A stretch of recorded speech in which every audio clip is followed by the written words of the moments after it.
മരിച്ചുപോയ നമ്മുടെ പിതാക്കന്മാരെ നമ്മൾ എല്ലാവരും ഇങ്ങനെ പ്രാർത്ഥിച്ചൊക്കെ സ്വർഗത്തിലേക്ക് വിട്ടതായിട്ട് നമ്മൾ വിശ്വസിക്കുന്നു. അവരൊന്നും പോയിട്ടുമില്ല. എന്നാൽ പ്രിയപ്പെട്ട, നാളെ നീയും മരിക്കത്തില്ലയോ? നമ്മൾ മരിച്ചു കിടക്കുമ്പോൾ നമ്മുടെ മക്കളും കുഞ്ഞുങ്ങളും ഈ വ്യർത്ഥമായിരിക്കുന്ന കാര്യങ്ങൾ ചെയ്യത്തില്ലയോ? പുരോഹിതന്മാരും ചെയ്യും. അവരവരുടെ ഡ്യൂട്ടി തീർക്കും. നമ്മളോ നരകാഗ്നിയിലേക്ക് പോകും.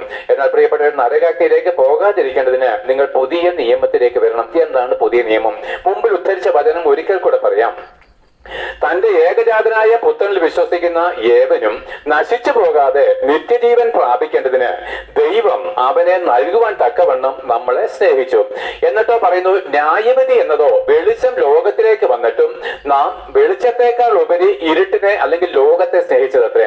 അപ്പോൾ നമ്മൾ പാപം ചെയ്തത് കൊണ്ടല്ല ഒരു മനുഷ്യൻ നരകവിധിയിലേക്ക് പോകുന്നത്. പിന്നെ എന്താണ്? പാപികളായിരിക്കുന്ന നമ്മളെ തേടി സ്വർഗത്തിലെ വിശുദ്ധ രക്തവുമായിട്ട് യേശുക്രിസ്തു വന്നിട്ടും അവൻ അവന്റെ വിശുദ്ധ രക്തം അവസാന തുള്ളി വരെയും നമുക്ക് ഓരോരുത്തർക്കും വേണ്ടി ഈ പാപമെങ്കിലുമായിരിക്കുന്ന നമുക്ക് വേണ്ടി ഊറ്റി തന്നിട്ടും ആ രക്തത്തിൽ നീ ആശ്രയിച്ചില്ല എന്നുള്ളതാണ് ദൈവത്തിന് മുമ്പിൽ നിന്റെ ക്രോധമദ്യം ചൊരിയപ്പെടുവാൻ ഇടവരുന്നത്. അപ്പോൾ നമ്മൾ എന്താണ്? കൊലപാതകം ചെയ്തു, വ്യഭിചാരം ചെയ്തു, മറ്റനവധി നിരവധിയായിരിക്കുന്ന പാപങ്ങൾ ചെയ്തു. ആവട്ടെ, പാപം ചെയ്തു പോയി പ്രിയപ്പെട്ട, ഇതിനുള്ള പരിഹാരം ക്രിസ്തുവിന്റെ രക്തമാണ്. ആ രക്തത്തിലേക്ക് നീ ആശ്രയിക്കാതെ നീ മതഭക്തിയിൽ മരിച്ചതാണ് പ്രിയപ്പെട്ടവരെ നമ്മൾ നരകത്തിലേക്ക് തള്ളിക്കളിവാനുള്ള ഏക കാരണം. എന്ന് വെച്ചാൽ നീ ഒരു പുതിയ സൃഷ്ടിയായിട്ട്